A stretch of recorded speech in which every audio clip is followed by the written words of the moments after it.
இன்னும் திருந்தல. தாவேகாவின் தலைவர் இருக்காரு விஜய், கரியரின் உச்ச நடிகர் விஜய். அவர் என்ன சொல்லியிருக்கிறார் தெரியுங்களா?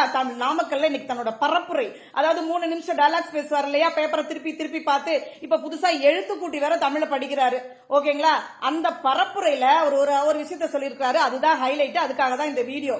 அதாவது திமுகவுக்கு ஓட்டு போடுறது பாஜகவுக்கு ஓட்டு போடுற மாதிரியா அவங்க 2 கட்சிகளும் அண்டர் கிரவுண்ட்ல கூட்டணி வச்சிருக்காங்களாம்.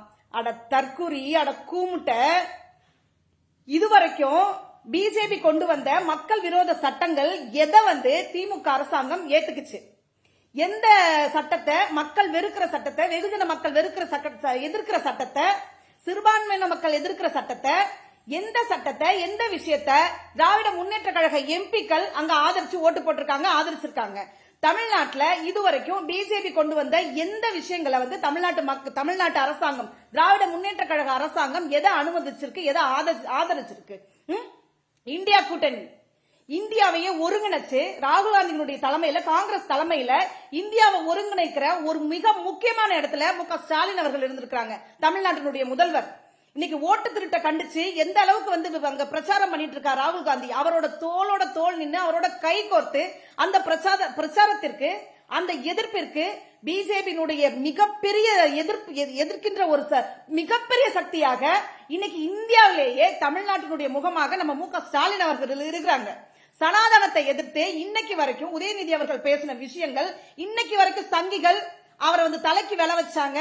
அவரை இன்னைக்கு வரைக்கும் எதிர்த்துட்டு இருக்காங்க. இன்னைக்கு வரைக்கும் அவரை மிக கடுமையான வார்த்தைகளால சங்கிகள், பிஜேபி காரங்க, சங்க பரிவாரக்காரங்க பேசிட்டு இருக்காங்க. அந்த அளவுக்கு பிஜேபி எதிர்ப்புங்கிறத மிக கூர்மையாக தமிழ்நாட்டின் முதலமைச்சர் அவர்கள், திராவிட முன்னேற்ற கழகம் முன்னெடுத்திருக்காங்க. இத்தனை விஷயங்கள் நடந்துட்டு இருக்கு. தமிழ்நாட்டுக்கு எந்த நியாயமா கொடுக்க வேண்டிய எந்த நிதியையும் ஒன்றிய அரசாங்கம் கொடுத்தது கிடையாது. மற்ற மாநிலங்களோட ஒப்பிடும்போது அவங்களுக்கு எல்லாம் 10 ரூபாய் கொடுத்தா இங்க 1 ரூபாய் கொடுக்கறானுங்க. எத்தனை விஷயங்களை நீங்க புகுத்த பார்த்தானுங்க. அதிமுக ஆட்சியில இருக்கும் போது ஆதரிச்ச அத்தனை விஷயங்களையும் திமுக அரசாங்கம் வந்த பிறகு அத்தனை தூக்கி போட்டுச்சு, அத்தனையும் எதிர்க்குது. இன்னைக்கு வரைக்கும் களத்துல என்ன எதிர்த்துட்டு இருக்குது. உள்ள விட மாட்டோண்டா அப்படின்னு சொல்லிட்டு இருக்குது. அந்த கட்சியை பார்த்து, அந்த அரசாங்கத்தை பார்த்து, அந்த முதலமைச்சரை பார்த்து நீ சொல்ற தற்குறி, கூமுட்ட, இதுக்கு மேல உன்னை திட்ட முடியாது. நீ சொல்ற திமுகவுக்கு ஓட்டு போடுறது பாஜகவுக்கு ஓட்டு போடுற மாதிரியா? வெளியில அடிச்சுக்கிற மாதிரி அடிச்சுட்டு உள்ள இது உனக்கு பொருந்தும்னு நாங்க தமிழ்நாட்டு மக்கள் நினைச்சிட்டு இருக்காங்க. இது தாவேகாவுக்கு தான் பொருந்தும்.